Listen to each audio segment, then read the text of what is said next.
حضرت عزیر جو ہیں یہ معلوم ہے عزرا کے نام سے ببلیکل پروفٹس میں سے ہیں، اور یہ صرف عربوں میں ہی ایسا تھا کہ جوز نے یا یہودیوں نے، جو عرب کے یہود تھے، انہوں نے حضرت عزیر کو اللہ تعالیٰ کا بیٹا بنایا. تو یہ غلو آپ کہتے ہیں اس کو، یا جو مذہبی لحاظ سے آپ کسی کی تقدیس اتنا کر دیتے ہیں، اس میں اتنا تقدس پیدا کرتے ہیں کہ وہ انسانی حیثیت سے آگے بڑھ جاتا ہے. اس کے پیچھے بھی اصل میں یہی کار فرمائی ہوتی ہے کہ جو ایک خارق عادت معاملہ ہے، یعنی کوئی میراکولس چیز ہے جو سپوز ہونی چاہیے، تاکہ ایک پیغمبر کی جو سپیریورٹی ہے وہ ثابت کی جا سکے. سو یہ وہ پس منظر ہے جو میں نے تھوڑا سا اس کا تعارف اس لیے کرایا کہ یہ آج کی بحث کے پس منظر میں یہ بھی چیز موجود ہے کہ نبی صلی اللہ علیہ وسلم کے حوالے سے جو شق القمر کا واقعہ بیان ہوا ہے، یعنی روایتوں میں تو ان کے حوالے سے بیان ہوا ہے، لیکن قرآن مجید کو کیسے بیان کرتا ہے، ہمارا آج کا جو موضوع ہے وہ یہ ہوگا. اور ہم حسب معمول پہلے یہ دیکھیں گے کہ جو ٹریڈیشنل اسکالرز ہیں وہ اس کو کیسے بیان کرتے ہیں، اور پھر جو فرعی اسکالرز ہیں ان کی بھی ہم بات کو دیکھیں گے. لیکن اس میں ایک اور انٹرسٹنگ چیز جو میں آپ کو بتاتا ہوں، آپ کے شروع میں علم میں آ جائے، وہ یہ استاذ ابوالعلا مودودی جو ہیں، جن کے بارے میں پہلے بھی بتا چکا ہوں کہ اگرچہ وہ ٹریڈیشنل اسکالرز کے گروپ سے بلانگ کرتے ہیں، لیکن بہت ساری جگہوں پہ ان کی جو ایسا لگتا ہے کہ ایک اٹھان ہے وہ فرعی اسکالر سے قریب آ جاتی ہے، کم از کم نتیجے کے لحاظ سے اور بعض جگہ پہ استدلال کے لحاظ سے بھی. تو یہاں پہ بھی آپ دیکھیں گے کہ آج ہم ان کے ہاں سے بھی کچھ چیزیں پڑھیں گے جس سے اندازہ ہوگا کہ اس کو انہوں نے کتنے گہرے طریقے سے اس پوری کی پوری بات کو سمجھا، اور ان کے نقطہ نظر میں اور فرعی اسکالرز کے نقطہ نظر میں کوئی خاص فرق آپ کو نظر نہیں آئے گا. اور اگرچہ کہ وہ اصول میں ایک مختلف جگہ پہ کھڑے ہوئے ہیں، یہ معلوم ہے کہ تفسیر بھی روایات کا جو اصول ہے وہ روایت سے قرآن کو انٹرپریٹ کرنے کی جگہ پہ کھڑا ہوا ہے، جبکہ جو فرعی اسکالرز ہیں وہ براہ راست قرآن کو انٹرپریٹ کرتے ہیں. روایت ان کے ایک ثانوی چیز ہے انٹرپریٹیشن کے اندر، لیکن یہاں آپ مودودی صاحب کو دیکھیں گے کہ وہ قرآن مجید سے براہ راست استشہاد کر رہے ہیں، اور بلکہ روایات پہ تنقید بھی کر رہے ہیں بعض جگہوں پہ. تو آئیے اس پس منظر میں ہم اب دیکھتے ہیں کہ ان آیات کے بارے میں ہمارے کیا نقطہ ہے نظر رہے ہیں. سو یہ سب سے پہلے معرف القرآن سے اس کا ترجمہ پڑھتے ہیں. بسم اللہ الرحمن الرحیم. اقتربت الساعة وانشق القمر وإن يروا آية يعرضوا ويقولوا سحر مستمر وكذبوا واتبعوا أهواءهم وكل أمر مستقر. پاس آ لگی قیامت اور پھٹ گیا چاند، اور اگر وہ دیکھیں کوئی نشانی تو ٹلا جائیں اور کہیں یہ جادو ہے پہلے سے چلا آ رہا. یعنی وہ اس سے ٹلا جائے کیا مطلب ہے؟ اعراض کرے، یہ قدیم اردو ہے. اور جھٹلایا اور چلے اپنی خوشی پر، اور ہر کام ٹھہرا رکھا ہے وقت پر. یعنی مرتبہ پھر سن لیجئے کہ پاس آ لگی قیامت اور پھٹ گیا چاند، اور اگر وہ دیکھیں کوئی نشانی تو ٹلا جائیں، یعنی اعراض کریں، اگنور کریں، اور کیا کہیں؟ اور کہیں کہ یہ جادو ہے پہلے سے چلا آتا. یعنی پہلے سے جادو کا نوعیت ہے، چلا آ رہا ہے، ایک پیغمبر نے یہ جادو ہے جو ہم پہ کر دیا ہے، اس کی کوئی حقیقت نہیں ہے. اور پھر کیا ہے؟ اور جھٹلایا، یعنی انہوں نے اس کا انکار کیا، اور چلے اپنی خوشی پر. یعنی چلے اپنی خوشی کا مطلب ہے اپنی جو ان کی ڈیزائر تھی، جو ان کی اپنی خواہش تھی، اس پر وہ چلے، اور ہر کام ٹھہرا رکھا ہے وقت پر. اور کلو امر مستقر، کیا مطلب ہے کہ اللہ تعالیٰ نے ہر وقت کام کا ایک وقت مقرر کیا ہوا ہے، لہٰذا قیامت کے بارے میں یہ بالکل طے ہے کہ وہ آئے گی تو اپنے وقت کے لحاظ سے آئے گی. اس میں خواتین حضرات بعض لوگوں نے یہ رائے بھی قائم کی ہے، جب انہوں نے دیکھا نا پاس آ لگی قیامت اور پھٹ گیا چاند، تو کچھ لوگوں نے یہ رائے قائم کی کہ یہ واقعہ اصل میں بالکل قیامت کے نزدیک پیش آئے گا، اور قیامت کے نزدیک جو ہے یہ چاند جو ہے وہ شق ہو جائے گا. لیکن جیسے کہ ابھی ہم آگے دیکھیں گے کہ خود جو محققین علماء ہیں اس کو انٹرٹین نہیں کرتے، کیونکہ قرآن کا جو اپنا سیاق ہے اس کو ریجیکٹ کر دیتا ہے. جب آپ یہ کہتے ہیں کہ وَإِن يَرَوْا آيَةً يُعْرِضُوا وَيَقُولُوا، کہ وہ جو بھی ان کو نشانی دکھائی جائے گی وہ اس سے اعراض کریں گے. تو یہ نشانی تو ظاہر ہے قیامت سے پہلے ہی دکھائی جا سکتی ہے، قیامت کے موقع پہ تو نہیں دکھائی جا سکتی. اور پھر یہاں پہ مخاطب جو لوگ ہیں وہ نبی صلی اللہ علیہ وسلم کے اپنے زمانے کے لوگ ہیں. تو اس وجہ سے اس سیاق و سباق میں اس کو ہم اس مفہوم میں نہیں لے سکتے کہ جنت یا جو آخرت کا موقع جب آئے گا اس وقت یہ یعنی چاند کا ذکر ہے پھٹنے کا. شق قمر کا جو واقعہ ہے اس موقع کا نہیں ہے، بلکہ نبی صلی اللہ علیہ وسلم کے اپنے زمانے کا ہے. یہ بات کہ یہ ماضی کے مفہوم میں بیان ہوا ہے، یعنی ماضی کے صیغے میں بیان ہوا ہے، یہ ہم پہلے بھی ڈسکس کر چکے ہیں کہ عربی زبان کا ایک خاص اسلوب ہے کہ جب کوئی مستقبل کا واقعہ ماضی کے صیغے میں بیان ہوتا ہے تو اس کی قطعیت کے اظہار کے لیے ہوتا ہے، کہ ایک چیز کی کہ جو ایبسولوٹ ہونا ہے کہ وہ ہو کے رہے گا تو اس کو جب بیان کیا جاتا ہے تو ایسے ہی ہے کہ جیسے ماضی میں بیان کر دیا جاتا ہے جیسے ہو گیا. اب دیکھیے انا آتینا کل کوثر، یعنی مکی سورہ میں کہا جا رہا ہے کہ اللہ تعالیٰ نے کہتے ہیں کہ اے پیغمبر ہم آپ کو کوثر یعنی خانہ کعبہ عطا ہم نے کر دیا. تو کر دیا وہ تو ابھی نہیں کیا تھا ظاہر مکی دور میں، وہ خانہ کعبہ کے جو قبضہ ہے مسلمانوں کا وہ تو بعد میں ہونا تھا، مدینے میں ہجرت ہونی تھی، ہجرت کے بعد پھر دوبارہ مکے کی فتح ہونی تھی. تو وہاں پہ بھی دیکھیے کہ مستقبل کے واقعے کو ماضی کے صیغے میں بیان کر دیا، لیکن اس کا مطلب یہ نہیں کہ وہ ہو گیا ہے بلکہ اس کا ہو جانا طے پا گیا. تو یہاں سے ہی لگتا ہے کہ یہاں پہ بھی ایک غلط فہمی کا باعث بنا ہے کہ جب یہ کہا گیا کہ چاند پھٹ گیا اور قیامت قریب آ گئی تو جیسے کہ لوگوں نے اس کے نتیجے میں سمجھا کہ بھئی جب قیامت آئے گی تو یہ چاند پھٹے گا. تو یہاں اس اسلوب کو سمجھنا ضروری ہے کہ انشق القمر کا جو اسلوب ہے اور اقتربت الساعۃ کا جو اسلوب ہے وہ ماضی کے حوالے سے جب بیان کیا جائے گا تو مستقبل کے واقعے کی قطعیت کو سامنے رکھ کے بیان کیا جائے گا. اور یہ جو آیت کو جب آپ سیاق و سباق پہ پڑھیں گے کہ وہ کوئی بھی نشانی دیکھیں گے تو یہ کہیں گے کہ جادو ہے چلا آ رہا ہے، تو یہ قیامت سے کے وقت تو نہیں ہو سکتا، اس لیے کہ یہ تو مخاطبین اسی وقت کہہ سکتے ہیں کہ جب ان کے سامنے کوئی نشانی دکھائی جائے اور اس کی وہ نفی کرے. اس وجہ سے یہ ایک شاذ رائے ہے جو اگرچہ لوگوں نے بیان کی ہے کہ واقعہ قیامت کے پاس پیش آئے گا، تاہم جیسے کہ آپ نے دیکھا کہ یہ قرآن مجید کا جو داخل ہے اس کو رد کر دیتا ہے. تو اس کے بعد ہم یہ دیکھتے ہیں کہ مفتی صاحب نے جب اس آیت کی شرح کی تو اس میں انہوں نے کیا بیان کیا. وہ یہ کہتے ہیں سب سے پہلے تو دیکھیے اس کو انہوں نے معجزے کے حصول کے طور پہ بیان کیا، معجزے کے طور پہ بیان کیا.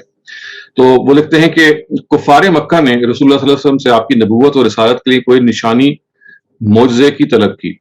حق تعالیٰ نے آپ کی حقانیت کے ثبوت کے لیے معجزہ شق القمر ظاہر فرمایا. اس معجزے کا ثبوت قرآن کریم کی اس آیت میں بھی موجود ہے وانشق القمر، اور احادیث صحیحہ جو صحابہ کرام کی ایک جماعت کی روایت سے آئی ہیں جن میں حضرت عبداللہ ابن مسعود، حضرت عبداللہ ابن عمر، جبیر بن مطعم، ابن عباس، انس بن مالک وغیرہ شامل ہیں. اور حضرت عبداللہ ابن مسعود خود اپنا اس وقت میں موجود ہونا اور معجزے کا مشاہدہ کرنا بھی بیان فرماتے ہیں، یعنی گویا کہ ان صحابہ نے اس کی روایت کی ہے. اور عبداللہ ابن مسعود کہتے ہیں کہ میں نفس نفیس موجود تھا، I was a witness to this incident. اور امام طحاوی اور ابن کثیر نے واقعہ شق القمر کی روایات کو متواتر قرار دیا ہے، اس لیے اس معجزہ نبوی کا وقوع قطعی دلائل سے ثابت ہے. اب یہ طحاوی اور ابن کثیر یہ کہتے ہیں کہ یہ تو روایات متواترہ سے ثابت ہے، لہٰذا اس کی نفی تو کی نہیں جا سکتی. اب وہ اس کی ایک خلاصہ ہے جو بیان کر رہے ہیں کہ واقعہ کا خلاصہ یہ ہے کہ رسول اللہ صلی اللہ علیہ وسلم مکہ مکرمہ کے مقام منی میں تشریف رکھتے تھے. مشرکین مکہ نے آپ سے نبوت کی نشانی طلب کی. یہ واقعہ ایک چاندنی رات کا ہے جو حق تعالیٰ نے ایک کھلا ہوا معجزہ دکھلا دیا کہ چاند کے دو ٹکڑے ہو کر ایک مشرق کی طرف اور دوسرا مغرب کی طرف چلا گیا اور دونوں ٹکڑوں کے درمیان میں پہاڑ حائل نظر آنے لگے. رسول اللہ صلی اللہ علیہ وسلم نے سب حاضرین سے فرمایا دیکھو اور شہادت دو، یعنی گواہی دو. جب سب لوگوں نے صاف طور پر معجزہ دیکھ لیا تو یہ دونوں ٹکڑے آپس میں پھر مل گئے. اس کھلے ہوئے معجزے کا انکار تو کسی آنکھوں والے سے ممکن نہ ہو سکتا تھا، مگر مشرکین کہنے لگے کہ محمد صلی اللہ علیہ وسلم سارے جہان پر جادو نہیں کر سکتے، اطراف ملک سے آنے والے لوگوں کا انتظار کرو. وہ کیا کہتے ہیں، یعنی ظاہر انہوں نے کہا کہ بھئی یہ اگر کوئی جادو کی نوعیت کی چیز ہے تو یہ تو ہمیں ہماری آنکھوں کو نظر آ رہا ہے، جو شہر سے باہر سے لوگ آ رہے ہیں ان سے پوچھتے ہیں کیا ان کو بھی یہ معجزہ نظر آیا. یہ بہقی اور ابو داؤد اور طیالسی کی اور مسند طیالسی کی روایت حضرت عبداللہ بن مسعود سے ہے کہ بعد میں تمام اطراف سے آنے والے مسافروں سے ان لوگوں نے تحقیق کی تو سب نے ایسا ہی چاند کے دو ٹکڑے دیکھنے کا اعتراف کیا. یعنی انہوں نے جب یہ کہا کہ بھئی شاید ہمیں نظر آ رہا ہے اور یہ کوئی دھوکہ ہے نظروں کا، تو ہم دیکھتے ہیں کہ جو باہر سے آنے والے کیا رپورٹ دیتے ہیں. تو انہوں نے کہا کہ وہ باہر سے آنے والوں کی رپورٹ بھی یہی ہے کہ ان کو بھی یہ ایسا ہی نظر آیا. اب وہ دیکھتے ہیں کہ بعض روایات میں ہے کہ معجزہ شق القمر مکہ مکرمہ میں 2 مرتبہ پیش آیا، مگر روایات صحیحہ سے ایک ہی مرتبہ کا ثبوت ملتا ہے. بیان القرآن یعنی اشرف علی تھانوی صاحب کی کتاب ہے، اس کا انہوں نے حوالہ دیا. اس معاملے سے متعلق چند روایات حدیث جو ابن کثیر سے لی گئی ہیں اس کو انہوں نے درج کیا. اب یہ چند روایات ہیں جو ہم اس کو دیکھتے ہیں. پہلی روایت یہ ہے کہ اہل مکہ نے رسول اللہ صلی اللہ علیہ وسلم سے سوال کیا کہ اپنی نبوت کی کوئی نشانی دکھلائیں، تو اللہ تعالیٰ نے چاند کو 2 ٹکڑے کر کے دکھلا دیا، یہاں تک کہ انہوں نے جبل حرا کو دونوں ٹکڑوں کے درمیان دیکھا. یعنی جو غار حرا جہاں پہ واقعہ ہے، جو پہاڑ حرا کا، ایک ٹکڑا اس کے دائیں طرف چلا گیا، ایک ٹکڑا اس کے بائیں طرف چلا گیا. دوسری روایت میں یہ ہے کہ رسول اللہ علیہ وسلم کے زمانہ مبارک میں چاند شق ہوا اور 2 ٹکڑے ہو گئے، جس کو سب نے صاف طور سے دیکھا اور حضرت صلی اللہ علیہ وسلم نے لوگوں سے فرمایا کہ دیکھو اور شہادت دو، دیکھو اور گواہی دو۔ اب وہ کہتے ہیں کہ ابن جریر نے بھی اس اپنی سند سے اس حدیث کو نقل کیا ہے، اس میں یہ مذکور ہے، اس کی تفصیل بیان کی ہے، یعنی اس کا ترجمہ یہ ہے کہ عبداللہ بن مسعود فرماتے ہیں کہ ہم منا میں رسول اللہ علیہ وسلم کے ساتھ تھے، اچانک چاند 2 ٹکڑے ہو گیا اور ایک ٹکڑا پہاڑ کے پیچھے چلا گیا، تو حضرت صلی اللہ علیہ وسلم نے فرمایا کہ گواہی دو، اور ظاہر ہے پھر لوگوں نے گواہی دی ہوگی۔ اس کے بعد وہ یہ کہتے ہیں کہ حضرت عبداللہ بن مسعود کی روایت سے ابو داؤد، طیالسی اور بہقی نے بھی نقل کیا، اور وہ کس طرح سے کہ مکہ مکرمہ کے قیام کے زمانے میں چاند شک ہو کر 2 ٹکڑے ہو گیا، کفار قریش کہنے لگے کہ یہ جادو ہے۔ ابن کثیر ابن ابی کبشہ جو ہے یہ نبی صلی اللہ علیہ وسلم کا یہ کنیت ہے۔ یہ بھی اصل میں جیسے آپ کو معلوم ہے کہ عرب جو تھے وہ مختلف نام رکھتے تھے، اور ان کی جو نبی صلی اللہ علیہ وسلم کی جو کنیت زیادہ مشہور ہے وہ تو ابو القاسم ہے، لیکن ابن ابی کبشہ بھی نبی صلی اللہ علیہ وسلم ہی کی ایک کنیت ہے، اگرچہ زیادہ استعمال نہیں ہوئی ہے، تاہم یہ آپ کے شاید معلومات میں اضافہ ہو کہ نبی صلی اللہ علیہ وسلم کی کنیت ہے یہ۔ یعنی انہوں نے کہا کہ ابن ابی کبشہ نے تم پر جادو کر دیا ہے، اس لیے تم انتظار کرو باہر سے آنے والے مسافروں کا، اگر انہوں نے بھی یہ 2 ٹکڑے چاند کے دیکھے ہیں تو انہوں نے سچ کہا ہے، اور اگر باہر کے آنے والے لوگوں نے ایسے نہیں دیکھا تو پھر یہ بے شک جادو ہی ہوگا۔ یعنی ظاہر ہے کہ انہوں نے کوشش تو ان کی یہ تھی کہ کسی طرح سے یہ جادو ثابت ہو جائے۔ اب وہ کہتے ہیں کہ آنے والے مسافروں سے تحقیق کی جو طرف سے آئے، جو ہر طرف سے آئے تھے، سب نے اعتراف کیا کہ ہم نے بھی یہ دیکھا ہے، یعنی چاند کو 2 ٹکڑے دیکھا ہے۔ اس کے بعد وہ کہتے ہیں کہ واقع شک القمر پر کچھ شبہات اور وارد ہوتے ہیں، اس کا جواب بھی انہوں نے دینے کی کوشش کی ہے۔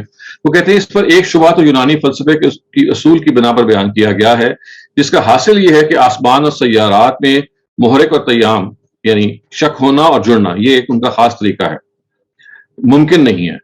یعنی یہ جو ہیونلی باڈیز ہیں، جو آسمان پہ سیارے وغیرہ ہیں، یہ 2 ٹکڑے ہو نہیں سکتے۔ وہ کہتے ہیں کہ جو گریک فلسفی ہے اس کے مطابق یہ نہیں ہو سکتے، مگر یہ محض ان کا دعویٰ ہے، جس پر جتنے دلائل پیش کیے گئے وہ سب لچر اور بے بنیاد ہیں، یعنی بالکل ہی لغو ہیں۔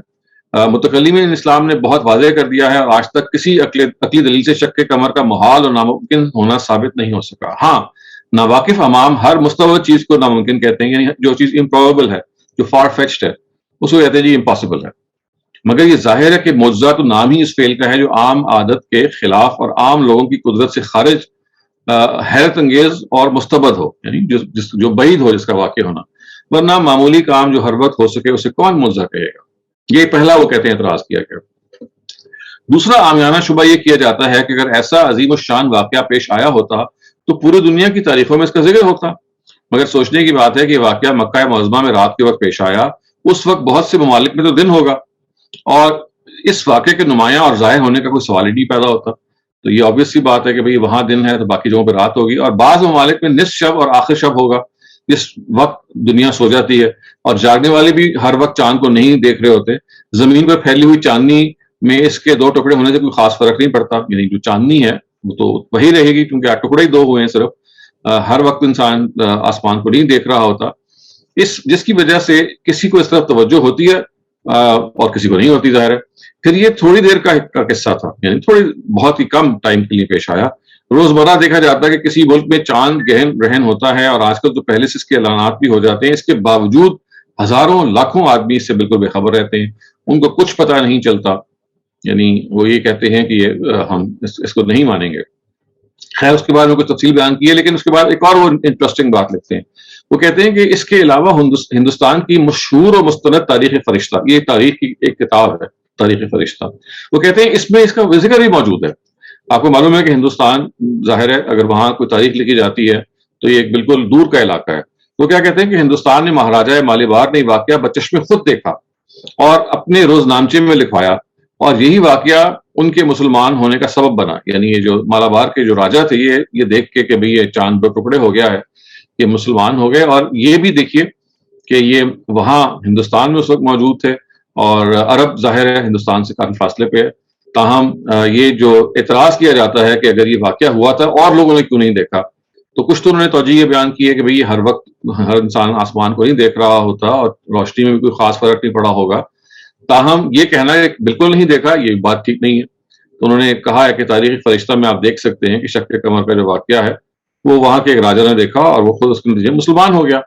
اور اوپر ابو داؤد، طیالسی اور بہقی کی روایات سے یہ بھی ثابت ہو چکا ہے کہ خود مشرکین مکہ نے بھی باہر کے لوگوں سے اس کی تحقیق کی تھی اور مختلف اطراف کے آنے والوں نے یہ واقعہ دیکھنے کی تصدیق کی تھی۔ اب وہ اگلی آیت کو دیکھتے ہیں، وہ کہتے ہیں کہ وَإِن يَرَوْا آیَةً يُعْرِضُوا وَيَقُولُوا سِحْرٌ مُسْتَمِرٌ۔ مستمر کے مشہور معنی جو فارسی اردو میں بھی معروف ہیں وہ دیر تک ہیں اور دائم رہنے کے ہیں، جو ہمیشہ سے ہے، مگر عربی زبان میں یہ لفظ مرہ اور استمرہ کبھی گزر جانے اور ختم ہو جانے کے معنی میں بھی آتا ہے۔ ائمہ تفسیر میں مجاہد اور قتادہ نے اس جگہ یہاں یہی معنی بیان کیے ہیں کہ ایک چیز ہے کہ جو گزر گئی ہے، اور اس پر مطلب آیت کا یہ ہوگا کہ جادو کا اثر ہے جو دیر تک نہیں چلا جاتا بلکہ خود ہی گزر جائے گا، یعنی تھوڑی دیر میں یہ جادو ہے جو آپ کے آنکھوں پہ کر دیا گیا ہے، کچھ دیر کے بعد یہ جادو کا جو اثر ہے یہ زائل ہو جائے گا۔ ان کی بات کہنے کا مقصد یہ ہے۔ اور ایک معنی مستمر کے قوی و شدید کے بھی آتے ہیں، دوسرا جو مطلب یہ ہے کہ ایک چیز جو ہے وہ بہت شدید ہے۔ ابو العالی اور ضحاک نے اس آیت میں مستمر کی یہی تفسیر کی ہے، یعنی یہ جو چیز ہے یہ بہت ہی بڑا جادو ہے، گویا کہ ایک ایسا جادو ہے جو بہت مضبوط ہے۔ تو ایک ترجمہ یہ ہوگا کہ وقتی جادو ہے، دوسرا یہ ہوگا کہ بہت مضبوط جادو ہے، اور جو کامن ترجمہ کیا جاتا ہے وہ یہ ہے کہ چلا آ رہا ہے پہلے سے۔ استمرار کا مطلب ہے کنٹینیوس ہے۔ تو اہل مکہ جب اس مشاہدے کی تکذیب نہ کر سکے تو اس کو جادو یا سخت جادو کہہ کر اپنے دلوں کو تسلی دینے لگے۔ اس کے جواب میں اللہ یہ کہا گیا کہ وَكُلُّ أَمْرٍ مُسْتَقِرٍ۔ استقرار کے لغوی معنی قرار پکڑنے کے ہیں۔ مفہوم آیت کا یہ ہے کہ ہر کام اور ہر چیز اپنی غایت پر پہنچ کر آخرکار صاف ہو جاتی ہے۔ کسی جال سازی سے جو پردہ حقیقت پر ڈالا جاتا ہے وہ انجام کار کھل رہتا ہے، اور حق کا حق اور باطل کا باطل ہونا واضح ہو جاتا ہے۔ گویا کہ یہ کہتے ہیں کہ کلو امر مستقر کا مطلب یہ ہے کہ ایک چیز جو ہے وہ آخرکار بالکل واضح ہو جائے گی اور اس پہ کوئی اعتراض نہیں کر سکے گا۔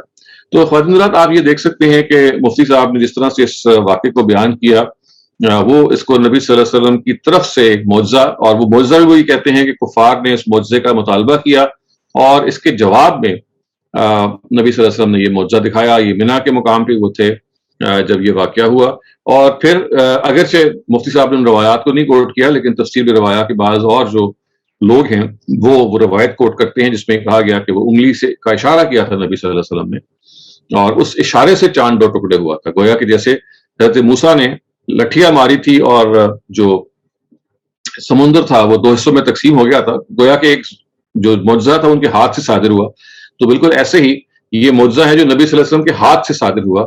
انہوں نے اشارہ کیا اور چاند دو ٹکڑے ہو گیا، اور مشرکین بالکل ہکا بکا رہ گئے، ان کو یقین نہیں آیا، ان کو خیال ہوا کہ یہ شاید ہم میسمرائز ہو گئے ہیں یا پھر آپٹیکل ایلوژن ہے۔ انہوں نے اس کو آپٹیکل ایلوژن قرار دینے کی کوشش کی، اور انہوں نے کہا کہ اگر یہ آپٹیکل ایلوژن نہیں ہے تو یہ اس کا ایک ہی طریقہ ہے اس کو ویریفائی کرنے کا کہ جو لوگ اطراف شہر سے اندر آ رہے ہیں، باہر سے آ رہے ہیں، وہ کیا کہتے ہیں۔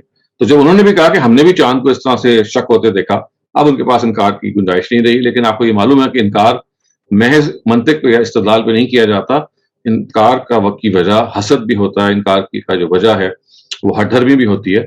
تو یہ صاف معلوم ہوتا ہے کہ اس کے باوجود وہ اپنی اس ہٹ دھرمی پہ اور اس انکار پہ قائم رہے، کیونکہ قرآن مجید نے آگے یہ کہا ہے کہ وَإِن يَرَوْا آیَةً يُعْرِضُوا وَيَقُولُوا، یعنی یہ ان کو کوئی بھی نشانی دکھا دی جائے تو انہوں نے یہی کہنا ہے کہ یہ تو جادو ہے جو چلا آ رہا ہے، اور جادو کو وہ بہرحال اس کی توجہ یہی کریں گے کہ ہمیں بیوقوف بنایا جا رہا ہے، ہماری آنکھوں پہ پردہ ڈالا جا رہا ہے۔ تو یہ مفتی صاحب نے اس واقعے کی کچھ تفصیل بیان کی۔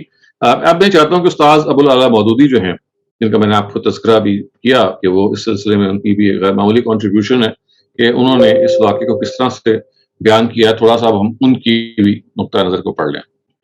دیکھیے، جب انہوں نے اس آیت کو لکھا تو اس کے بعد ترجمہ سے یہ کیا کہ قیامت کی گھڑی قریب آ گئی اور چاند پھٹ گیا۔ دیکھیے، یہ وہی ہے کہ اسی سے غلط فہمی بھی ہوئی ہے کہ گویا کہ چاند کے پھٹنے کی جو خبر ہے شاید وہ اس موقع پہ دی جا رہی ہے جب قیامت کی گھڑی قریب آ گئی، لیکن جیسا کہ آگے بھی معلوم ہوگا کہ سیاق و سباق اس کو ایکسیپٹ نہیں کرتا، اور یہ جو قیامت کی گھڑی قریب آ گئی ہے، یہ اگر جس طرح سے یہ بیان ہو رہا ہے ماضی کے صیغے میں، تو ایک مستقبل کا واقعہ ہے جو ماضی کے صیغے میں بیان ہو رہا ہے، تو اس سے کوئی غلط فہمی نہیں ہونی چاہیے کہ جیسے وہ قیامت آ گئی ہے، بلکہ قیامت ہے تو ابھی آنا ہے۔ تو اس وجہ سے آگے کے جو صیغے جو بیان ہو رہے ہیں اور یہ بیان کیا جا رہا ہے کہ اللہ تعالیٰ کہتے ہیں کہ جو بھی ان کو نشانی دکھائی جائے گی یہ راضی کریں گے، یہ صاف ایسے معلوم ہو رہا ہے کہ یہ واقعہ نبی صلی اللہ علیہ وسلم کے زمانے میں پیش آیا، یہ قیامت کے موقع پہ نہیں پیش آ سکتا، ورنہ یہ آگے کی جو آیت ہے بیمانی ہو جاتی ہے۔ اب دیکھیں اس پہ نوٹ کیا انہوں نے لکھا ہے، وہ کہتے ہیں کہ یعنی چاند کا پھٹ جانا اس بات کی علامت ہے کہ وہ قیامت کی گھڑی جس کے آنے کی تم لوگوں کو خبر دی جا رہی ہے قریب آ لگی ہے اور نظام عالم کے درہم برہم ہونے کا آغاز ہو گیا ہے۔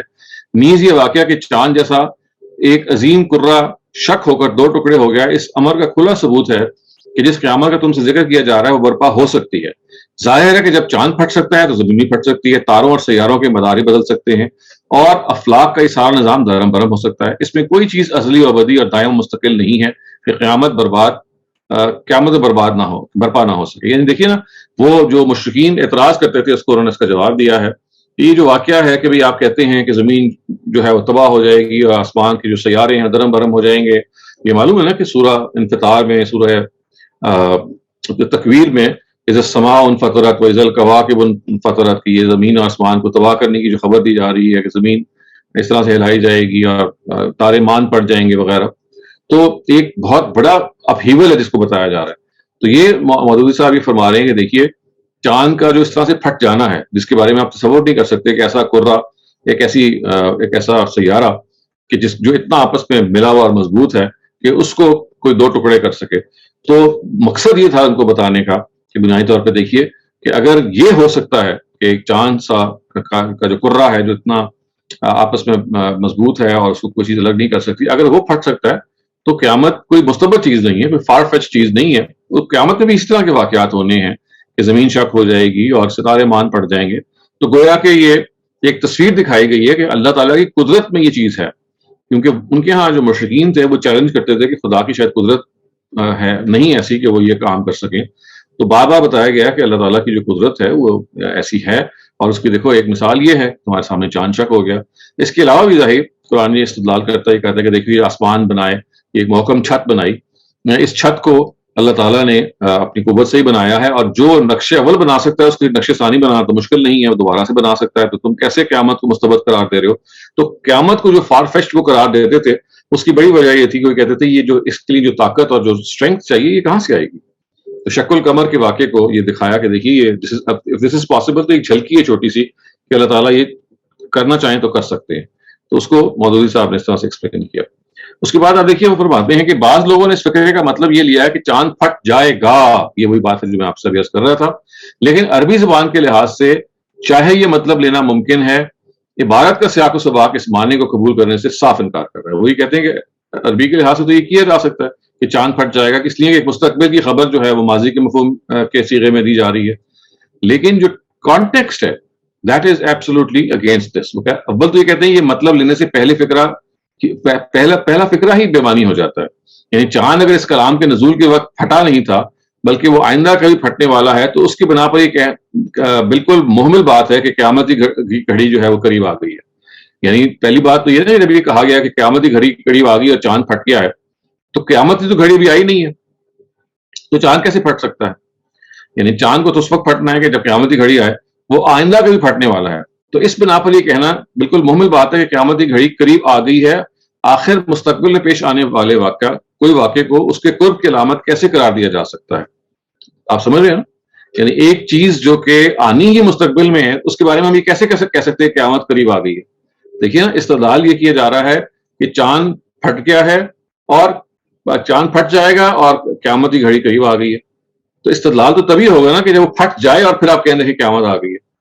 تو وہ اس کی نفی کر رہے ہیں، کہتے ہیں کہ ایک کام جو واقعی نہیں ہوا اس کو آپ دلیل میں کیسے پیش کر سکتے؟ تو کہتے ہیں یہ جو پہلا جملہ ہے یہی اباع کرتا ہے کہ اس کو چاند کو مستقبل میں پھٹنے کے مفہوم میں لے۔ اب آگے وہ کیا کہتے ہیں؟ آگے کی عبارت صاف بتا رہی ہے کہ لوگوں نے اس وقت کوئی دوسرا یہ مطلب یہ لینے کے بعد جب ہم آگے کی جو عبارت ہے وہ پڑھتے ہیں تو محسوس ہوتا ہے کہ وہ اس کے ساتھ کوئی مناسبت نہیں رکھتی۔ یعنی پہلا انہوں نے استدلال یہ کیا کہ اگر یہ مستقبل میں پیش آنے والا واقعہ ہے تو پھر یہ کہنا کہ قیامت کی گھڑی قریب آ گئی ہے، اس کا مطلب کیا ہے؟ کیونکہ استدلال تو تبھی ہوگا نا کہ قیامت کی گھڑی کو آپ پروف کریں چاند کے پھٹنے سے، تو چاند تو بھی پھٹا نہیں ہے، اس سے تو مستقبل میں پھٹنا ہے۔ تو جب پھٹ جائے گا آپ مفہوم لیں گے تو وہ قیامت کی دلیل تو بن ہی نہیں سکتا۔ تو کہتے ہیں پہلا جو اس پہ نفی ہوتی ہے مفہوم کی، وہ تو یہیں سے ہو جاتی ہے پہلے جملے سے ہی، کہ قیامت کے قریب آنے کو چاند کے پھٹنے کے قریب قرار دیا گیا ہے، یعنی ایک ہی زمانے کا واقعہ ہے، یہ ہو نہیں سکتا کیونکہ ایک چیز کو اگر مستقبل میں پیش آنا ہے تو وہ دلیل کیسے بنے گا قیامت کی؟ اس کے بعد وہ کہتے ہیں کہ دوسرا جو اس میں ہے مسئلہ وہ یہ ہے کہ یہ مطلب لینے کے بعد جب ہم آگے کی عبارت پڑھتے ہیں تو محسوس ہوتا ہے کہ وہ اس کے ساتھ کوئی مناسبت نہیں رکھتی۔ آگے کی عبارت صاف بتا رہی ہے کہ لوگوں نے اس وقت کوئی نشانی دیکھی تھی جو امکان قیامت کی صحیح علامت تھی، مگر انہوں نے اسے جادو کا کرشمہ قرار دے کر جھٹلا دیا اور اپنے اس خیال پر جمے رہے کہ قیامت کا آنا ممکن نہیں ہے۔ ٹھیک ہے نا؟ تو اسی سیاق میں شق القمر کے الفاظ اسی وقت صحیح اس صورت میں ٹھیک بیٹھ سکتے ہیں جب ان کا مطلب چاند پھٹ گیا ہو، اور چاند پھٹ جائے کے معنی میں یعنی لیا جائے گا تو یہ مطلب نہیں بنے گا، یعنی یہ تبھی ٹھیک بیٹھ سکتے ہیں کہ جب ہم یہ کہیں کہ چاند جو ہے وہ پھٹ گیا ہے۔ چونکہ ان کو جب یہ آگے ہی کہا گیا نا کہ یہ کوئی بھی نشانی دیکھ لیں گے تو اس کا انکار کریں گے، اس کا مطلب ہے کہ انہوں نے یہ نشانی دیکھ لی تھی اور آئندہ بھی کوئی نشانی دیکھیں گے اس کا انکار کریں گے، یہ مطلب ہے نا۔ تو اس وجہ سے کہتے ہیں کہ جو دوسرا جملہ ہے وہ بھی اس سے اباع کر رہا ہے کہ اس کو فیوچر کا ایونٹ مانا جائے، کیونکہ اگر فیوچر کا ایونٹ ہوتا تو وہ یہ نہیں کہہ سکتے تھے وہ کوئی بھی نشانی دیکھیں گے تو اعراض کریں گے، یعنی اس کا مطلب ہے کہ انہوں نے یہ نشانی دیکھی تھی تبھی تو وہ دوسری نشانی کا بھی انکار کریں گے، یہ وہ کہہ رہے ہیں۔ اچھا، اس کے بعد وہ کہتے ہیں کہ پھٹ جائے گا کہ معنی ان کو لے لیا جائے تو بات کی ساری بات بے جوڑ ہو جاتی ہے۔ سلسلہ کلام میں اس فکرے کو رکھ کر دیکھ لیجئے، آپ خود محسوس ہو جائے گا کہ اس کی وجہ سے ساری عبارت بے معنی ہوگی۔ اب انہوں نے اس کو پلیس بھی کر کے دیکھ لیا آیت کے ترجمے میں، آپ دیکھیں ان کی جو نفی کا طریقہ ہے اس کو انہوں نے یہ بتایا کہ دیکھیے یہ this is how you can see کہ یہ عبارت بے جوڑ ہو جاتی ہے۔ قیامت کی گھڑی قریب آ گئی اور چاند پھٹ جائے گا، یہ ہوگا نا مستقبل کے مفہوم میں لیا جائے گا، قریب آ گئی اور چاند پھٹ جائے گا۔ ان لوگوں کا حال یہ ہے کہ خواہ کوئی نشانی دیکھ لیں منہ موڑ جاتے ہیں اور کہتے ہیں یہ تو چلتا ہوا جادو ہے، انہوں نے جھٹلا دیا اور اپنی خواہشات کی پیروی کی۔ تب یہ دیکھیے کہ اب جب آپ یہ کہیں گے کہ ان لوگوں کا حال یہ ہے کہ کوئی بھی نشانی دیکھ لیں، تو یہ نشانی تو انہوں نے دیکھی نہیں ہے، کیونکہ اس کے مطابق تو چاند کو مستقبل میں پھٹنا ہے، تو اس آیت سے یہ بے جوڑ ہو جائے گا۔ یہ جملہ تبھی ٹھیک بنتا ہے کہ یہ واقعہ پیش آ چکا ہو، یعنی چاند پھٹ گیا ہو اور پھر بھی انہوں نے انکار کیا ہو، اور تب یہ تبصرہ کیا جائے گا کہ ان لوگوں کا حال یہ ہے کہ ان کو کچھ بھی دکھا دیا جائے انہوں نے نہیں ماننا، اس کا مطلب ہے وہ چیز دکھا دی گئی تھی، اور مزید یہ کہا جا رہا ہے کہ کچھ اور بھی دکھایا جائے گا تو یہ نہیں مانیں گے۔ تو مودودی صاحب نے اس طرح سے آپ کو سیاق و سباق میں رکھ کے بتایا کہ دیکھیے یہ دوسری جو بات ہے یہ بھی کس طرح سے جو پوری نہیں بیٹھتی۔ اس کے بعد دیکھیں وہ یہ کہتے ہیں کہ بس حقیقت یہ ہے کہ شق القمر کا واقعہ قرآن کے صریح الفاظ سے ثابت ہے اور حدیث کی روایات پر اس کا انحصار نہیں ہے، البتہ روایات سے اس کی تفصیلات معلوم ہوتی ہیں اور پتہ چلتا ہے کہ یہ کب اور کیسے پیش آیا۔ یہ روایات بخاری، مسلم، ترمذی، احمد، ابو عوانہ، ابو داؤد، طیالسی، عبد الرزاق، ابن جریر، بہقی، طبرانی، ابن مردوے اور ابو نعیم اصبہانی نے بکثرت، یہ سارے کے سارے مصنفین ہیں، سب نے حدیث کی کتابیں لکھی ہیں، انہوں نے بکثرت سندوں کے ساتھ حضرت علی، حضرت عبداللہ بن مسعود، حضرت عبداللہ بن عباس، حضرت عبداللہ بن عمر، حضرت حذیفہ، حضرت انس بن مالک اور حضرت جبیر بن مطعم سے نقل کی ہیں۔ تو اب دیکھیے وہ اب کیا کر رہے ہیں، وہ یہ کر رہے ہیں کہ دیکھیے پہلے تو قرآن مجید سے ثابت ہوا ہے کہ واقعہ پیش آ چکا ہے نبی صلی اللہ علیہ وسلم کے زمانے میں، تو قرآن تو صریح ہے۔ وہ کہتے ہیں اس کے ساتھ ساتھ روایات بھی اس کی تصریح کرتی ہیں کہ واقعہ پیش آیا۔ وہ کہتے ہیں کہ ان میں سے تین بزرگ یعنی حضرت عبداللہ بن مسعود، حضرت حذیفہ اور جبیر بن مطعم تصریح کرتے ہیں کہ اس واقعے کے عینی شاہد ہیں، آئی وٹنسز ہیں، یہ تین وہ کہتے ہیں، اور دو بزرگ ایسے ہیں جو اس کے عینی شاہد نہیں ہو سکتے، کیونکہ ان میں سے ایک یعنی عبداللہ بن عباس کی پیدائش سے پہلے کا واقعہ ہے اور دوسرے انس بن مالک اس وقت بچے تھے، لیکن چونکہ یہ دونوں حضرات صحابی ہیں اس لیے ظاہر ہے کہ انہوں نے اپنے سن رسیدہ صحابیوں سے، ایسے سن رسیدہ صحابیوں سے اس کو سنا ہوگا جو اس وقت واقعے کا براہ راست علم رکھتے تھے۔ وہ یہ کہتے ہیں کہ 5 لوگوں میں سے 3 تو اس کے آئی وٹنسز ہیں اور 2 اگرچہ آئی وٹنسز نہیں ہیں، 2 وہ ہیں کہ جنہوں نے کسی سینئر صحابہ سے سنا ہوگا اور ان کو بیان کر دیا ہوگا۔ اب دیکھیے وہ کہتے ہیں کہ روایات سے جو تفسیر بیان ہوتی ہے وہ کیا ہے، وہ کہتے ہیں کہ تمام روایات کو جمع کرنے سے اس کی جو تفصیلات معلوم ہوتی ہیں وہ یہ ہیں کہ یہ ہجرت سے تقریباً 5 سال پہلے کا واقعہ ہے۔ قمری مہینے کی 14ویں شب تھی، چاند ابھی ابھی طلوع ہوا تھا، یکایک وہ پھٹا اور اس کا ایک ٹکڑا سامنے کی پہاڑی کے ایک طرف اور دوسرا ٹکڑا دوسری طرف نظر آیا۔ یہ کیفیت بس ایک ہی لہجہ رہی اور پھر دونوں ٹکڑے باہم جڑ گئے، یعنی 1 سیکنڈ کے لیے وہ کہتے ہیں، ایک لہجہ کا مطلب 1 سیکنڈ، اتنا شارٹ سپین تھا۔ نبی صلی اللہ علیہ وسلم اس وقت منا میں تشریف فرما تھے، آپ نے لوگوں سے فرمایا دیکھو اور گواہ رہو۔ کفار نے کہا محمد صلی اللہ علیہ وسلم نے ہم پر جادو کر دیا اس لیے ہماری آنکھوں نے دھوکہ کھایا۔ دوسرے لوگ بولے کہ محمد ہم پر جادو کر سکتے ہیں، تمام لوگوں پر تو نہیں کر سکتے، اور باہر کے آنے والے لوگوں کو آنے دو، ہم ان سے پوچھیں گے۔ تو یہ بھی بات انہوں نے دہرا دیا کہ باہر کے آنے والوں نے بھی اس کی تصدیق کی ہے۔ پھر وہ کہتے ہیں کہ بعض روایات جو حضرت انس سے مبنی ہیں ان کی بنا پر یہ غلط فہمی پیدا ہوتی ہے کہ شق قمر کا واقعہ ایک نہیں بلکہ 2 مرتبہ پیش آیا، تو اس 2 مرتبہ کے واقعے کی انہوں نے نفی کیا۔ وہ یہ کہتے ہیں کہ لیکن اول تو صحابہ میں سے کسی اور نے یہ بات بیان نہیں کی، دوسرے خود حضرت انس کی بھی بعض روایات میں مرتین کے الفاظ ہیں، اور بعض ہیں فرقتین اور شکتین، یعنی دو ٹکڑوں کے الفاظ ہیں. گویا کہ اس میں یہ مطلب نہیں کیا گیا کہ دو مرتبہ پیش آیا، بلکہ یہ ہے کہ دو حصے ہو گئے چاند کے. تو وہ کہتے ہیں یہ راوی کی طرف سے غلطی ہوئی ہے، دو مرتبہ نہیں کہا گیا بلکہ کہا گیا دو ٹکڑے ہوئے، تو لفظ چینج ہو گیا. تیسرے یہ کہ قرآن مجید صرف ایک ہی انشقاق کا ذکر کرتا ہے، یعنی ایک ہی دفعہ پھٹنے کا ذکر کرتا ہے. اس بنا پر صحیح بات یہ ہے کہ یہ واقعہ صرف ایک مرتبہ پیش آیا. رہے وہ قصے جو عوام میں مشہور ہے کہ رسول اللہ علیہ وسلم نے انگلی سے چاند کی طرف اشارہ کیا اور دو ٹکڑے ہو گیا، اور یہ کہ چاند کا ایک ٹکڑا حضور کے گریبان میں داخل ہو کر آپ کی آستین سے نکل آیا، تو یہ بالکل ہی بے اصل ہے. اب وہ دیکھیں ان روایزین کے قصوں کی نفی کر رہے ہیں کہ وہ جو چاند کا ایک ٹکڑا تھا وہ آپ کے سینے یعنی آپ کے گریبان ہے اس میں داخل ہو گیا اور آپ کی آستین سے نکل آیا. تو یہ اس کو طبیعت نے جو غلو پسند طبیعتیں ہیں تاکہ نبی صلی اللہ علیہ وسلم کو یہ اور بڑا معجزہ ثابت ہو، انہوں نے اس کو یہ شکل دے دی کہ وہ چاند کا ٹکڑا چھوٹا ہو کے آپ کے گریبان میں آیا اور پھر آپ کے آستین سے نکل گیا. اب وہ یہ کہتے ہیں کہ یہاں ہی سوال پیدا ہوتا ہے کہ اس واقعے کی حقیقی نوعیت کیا ہے. کیا یہ ایک معجزہ تھا جو کفار مکہ کے مطالبے پر پیش آیا؟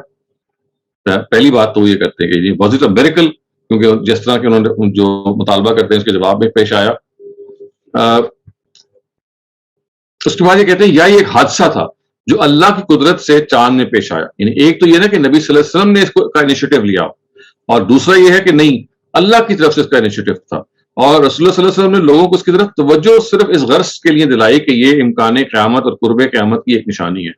علماء اسلام کا ایک بڑا گروہ اس حضور کے معجزات میں شمار کرتا ہے، اور ان کا خیال یہ ہے کہ کفار کے مطالبے پر یہ معجزہ دکھایا گیا. دیکھیے یہ وہی بات ہے جو مفتی شفیع نے بیان کی کہ کفار نے مطالبہ کیا اور نبی صلی اللہ علیہ وسلم نے اس کے جواب میں یہ معجزہ دکھایا. کہتے ہیں لیکن اس رائے کا مدار صرف بعض ان روایات پر ہے جو حضرت انس سے مروی ہیں، ان کے سوا کوئی صحابی نے بھی یہ بات بیان نہیں کی. فتح الباری میں ابن حجر کہتے ہیں کہ یہ قصے جتنے طریقوں سے منقول ہوا ہے یہ قصہ، ان میں سے کسی میں بھی حضرت انس کی حدیث کے سوا یہ مضمون میری نگاہ سے نہیں گزرا کہ شق القمر کا واقعہ مشرکین کے مطالبے پر پیش آیا. ایسا نہیں ہے. یعنی یہ اس کے علاوہ وہ کہتے ہیں کہ یہ واقعہ بالکل ایسا نہیں کہ ان سے پیش آیا. قرآن مجید یہ کہتا ہے یہ واقعہ جو ہے وہ نبی صلی اللہ علیہ وسلم کی رسالت محمد کی دلیل نہیں ہے، بلکہ قرب قیامت کی نشانی کے طور پہ دکھایا جا رہا ہے. البتہ یہ اس لحاظ سے حضور صلی اللہ علیہ وسلم کی صداقت کا ایک نہایت ہی نمایاں ثبوت ضرور ہے کہ آپ نے قیامت کے آنے کی جو خبر دی وہ لوگوں کو دی، وہ واقعے کی تصدیق یعنی اس سے واقعے کی تصدیق ہو رہی ہے. دیکھیں مودودی صاحب یہ بتا رہے ہیں یہاں پہ کہ یہ بات کہ کفار نے کسی معجزے کو طلب کیا کہ ہمیں معجزہ دکھائیں، اس کے جواب میں نبی صلی اللہ علیہ وسلم نے کہا دیکھو یہ معجزہ نمودار ہو گیا. یہ ہے پریزنٹیشن جو جنرلی مفتی شفیع صاحب نے بھی کیا اور ٹریڈیشنل اسکالرز نے بھی کیا کہ یہ نبی صلی اللہ علیہ وسلم کی رسالت کی دلیل ہے. مودودی صاحب یہ کہتے ہیں ایسا تو ہوا نہیں ہے. یہ کوئی معجزہ اگر ہوتا تو اس کا انیشیٹو نبی صلی اللہ علیہ وسلم کی طرف سے ہوتا، یعنی وہ کچھ کرتے تو یہ ایسا ہوتا. قرآن تو اس کے برعکس ہی کہتا ہے یہ اللہ کی طرف سے صادر ہوا ہے. جیسے اللہ تعالیٰ نے جو بہت ساری نشانیاں ظاہر کی، جیسے من و سلوہ اتارا بنی اسرائیل پہ، یا بدلیوں کا سایہ کیا جب وہ صحرا میں تھے، تو یہ ان سب یہ بھی معجزات یہ بھی نشانیاں تھیں. لیکن یہ نشانیاں کون سی تھیں؟ جو اللہ کی طرف سے ظاہر ہوئی ہیں. تو یہ اس کے جواب میں مودودی صاحب کہتے ہیں کہ یہ ایسا معجزہ، اس کو کہنا کہ نبی صلی اللہ علیہ وسلم سے تقاضا کیا گیا اور آپ نے معجزہ دکھایا، یہ تعبیر ٹھیک نہیں ہے. اصل میں کیا ہوا ہے کہ اللہ تعالیٰ نے خود انیشیٹو لے کے قیامت کے بودھ کو دور کیا. یہ رسالت کی دلیل نہیں ہے بلکہ قیامت کی دلیل ہے. قیامت پہ وہ یہ اعتراض کرتے تھے کہ یہ قیامت کیسے آ سکتی ہے، یہ سارے جو پہاڑ ہیں یہ کتنے محکم ہیں، زمین کتنی گٹھی ہوئی ہے، یہ کیسے دو ٹکڑے ہو سکتی ہے. تو اس کی دلیل کے طور پہ اللہ تعالیٰ نے یہ کام کیا، اور نبی صلی اللہ علیہ وسلم نے اس کو صرف اس کی طرف اشارہ کیا کہ دیکھو تم یہ کہتے ہو کہ قیامت ایک دور کی چیز ہے، ایک مستبد چیز ہے، دیکھو یہ ایک فزیکل فینومینا ایسا ہے کہ جو بتا رہا ہے کہ خدا کی قدرت کتنی اس میں سخت ہے اور کتنی زیادہ پرومیننٹ ہے. تو یہ اپروچ دیکھیے جہاں کا فرق واقع ہو جاتا ہے کہ مفتی صاحب اس کو ایک معجزے کے طور پہ پیش کرتے ہیں، بلکہ محققین علماء جو ہمارے اسکالرز ہیں اس کی زیادہ بڑی تعداد جو تفسیر و روایہ کے اسکالرز ہیں اس کو ایک معجزے کے طور پہ پیش کرتی ہے کہ نبی صلی اللہ علیہ وسلم کی رسالت کا معجزہ ہے.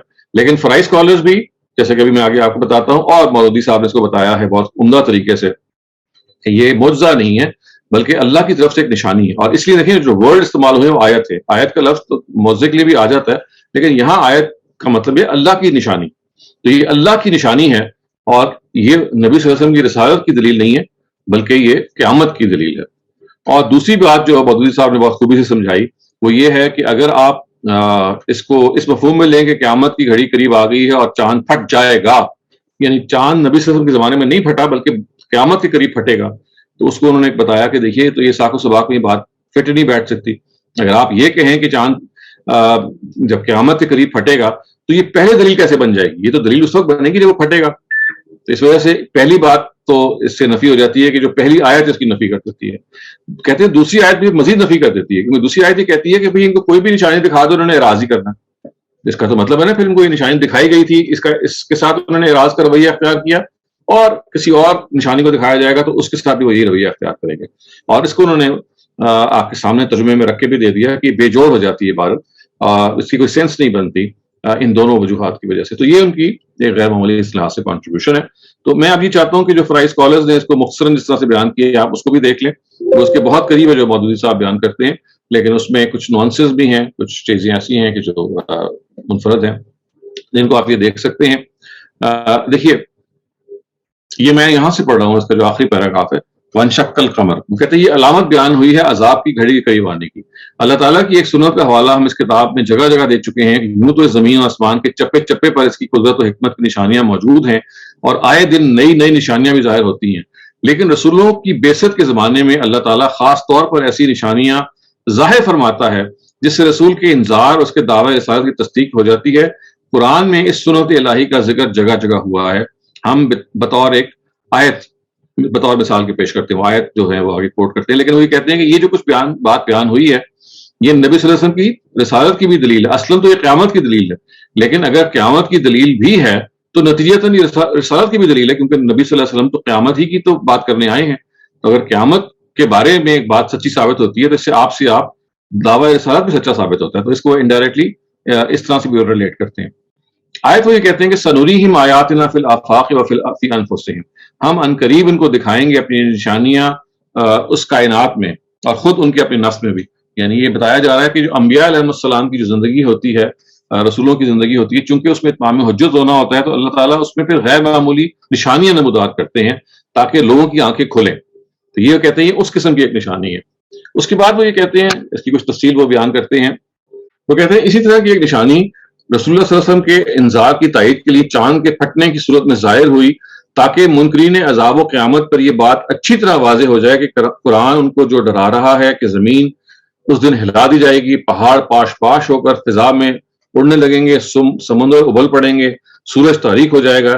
یہ باتیں ان کو مروب کرنے کے لیے نہیں ہیں، یعنی ان پر صرف روب ڈالنے کے لیے نہیں ہے، بلکہ یہ حقائق ہیں جو ایک دن پیش آ کے رہیں گے، اور یہ بعید از امکان نہیں ہے، یعنی یہ امپاسبل نہیں ہے.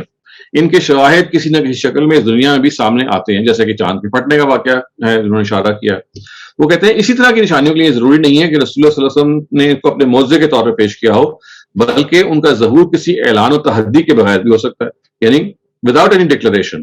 اور یہ بھی ضروری نہیں ہے کہ کفار نے بین ہی اسی نشانی کا مطالبہ کیا ہو جو ظاہر ہوئی ہے، بلکہ ان کی طرف سے کسی مطالبے کے بغیر محض اس کے لیے بھی ہو سکتی ہے اس کا، یعنی اس کا جو ظہور ہے کہ نبی صلی اللہ علیہ وسلم کے بارے میں جو ان کی جو شہادت ہے یا ان کی جو سچائی ہے وہ خود بخود ان کے سامنے آ جائے. یعنی کہہ وہ یہ رہے ہیں کہ ضروری نہیں ہے کہ ڈیمانڈ پر ہی پیش کی گئی ہو.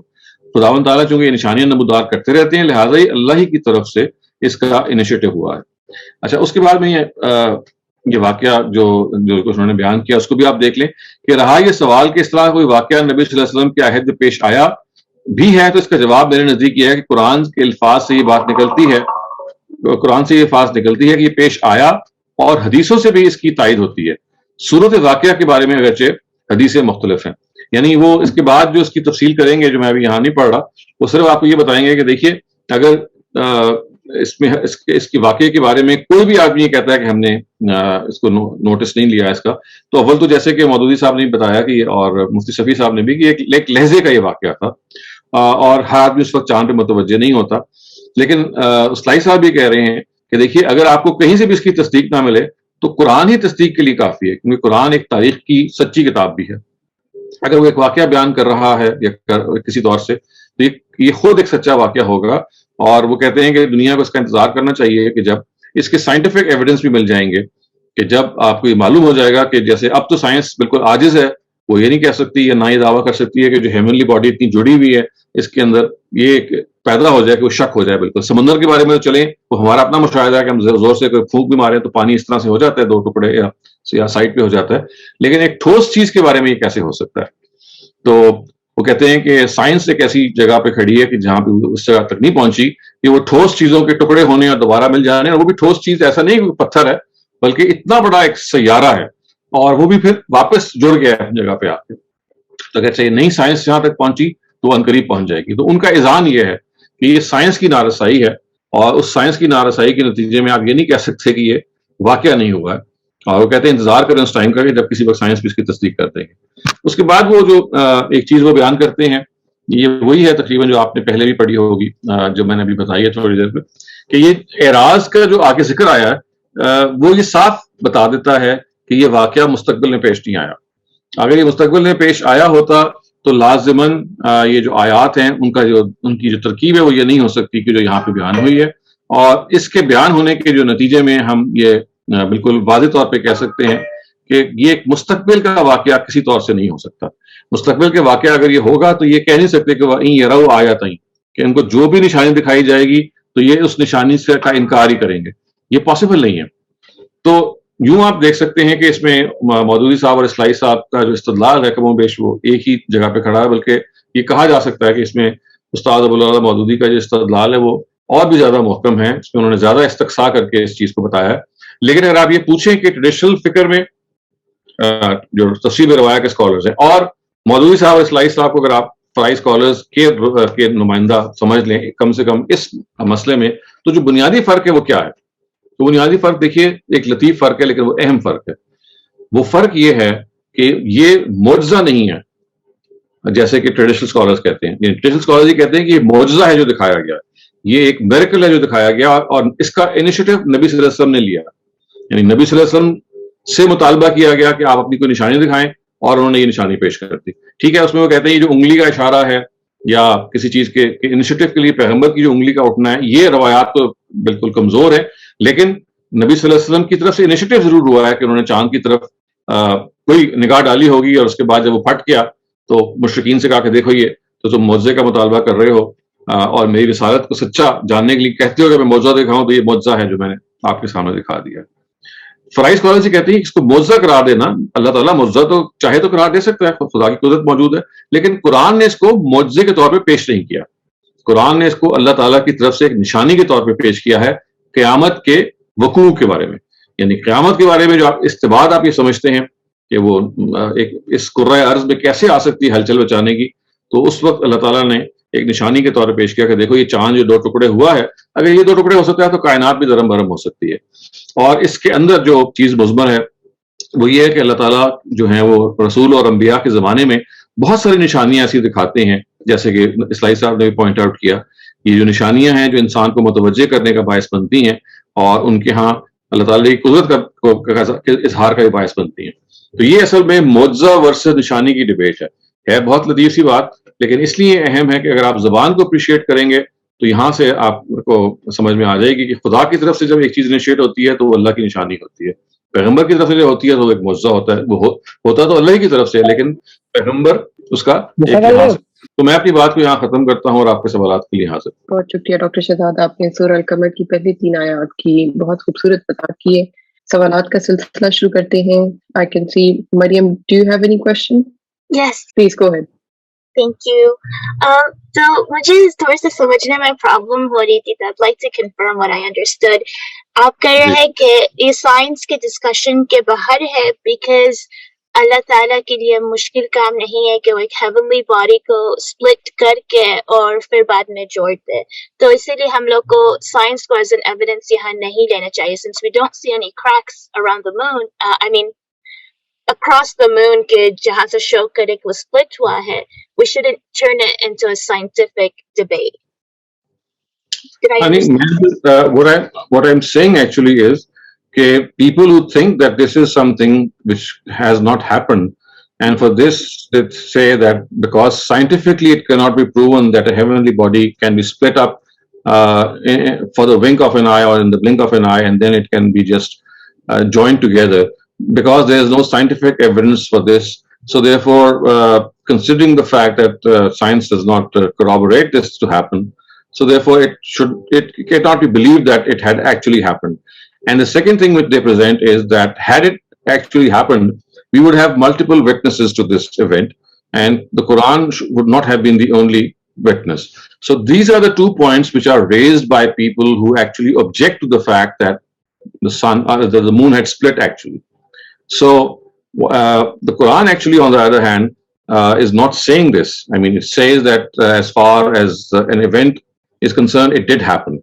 And as far as the fact that if people had not noticed it, except that the Quran has, mentioned it as a very significant happening, it doesn't mean that it never happened. You don't need multiple witnesses for an event such as this for various reasons. So I mean, he's actually answering the 2 objections which have been raised. One, that scientifically it cannot be proven, and 2, had it happened, you would have had multiple witnesses. So basically, these are the objections which have been raised, and answers have been given by him. So, I mean, this is the background. Thank you for the explanation. So I'm wondering, did God not leave a mark around the moon just because it wasn't a miracle by the prophet, it was a sign by God, and so that would bias people to believe what's in the Quran, and that's why he didn't leave any marks? Well, you see, that is something which God needs to tell us when we are able to meet him and ask him. Otherwise, you see, what we can say is that it was a perfect fit. So today, science, as far as we can see, it has not been able to see any fissure or any line of, disconnection which is there. Otherwise, it could have been immediately proven that something had happened. Today, it seems to be a perfect fit. There doesn't seem to be any fissure. So, I mean, as Islai Saab has said, that if science has not been able to verify it as yet, it doesn't mean that it has not happened, because science still has its own limitations. Thank you so much, Dr. Salim.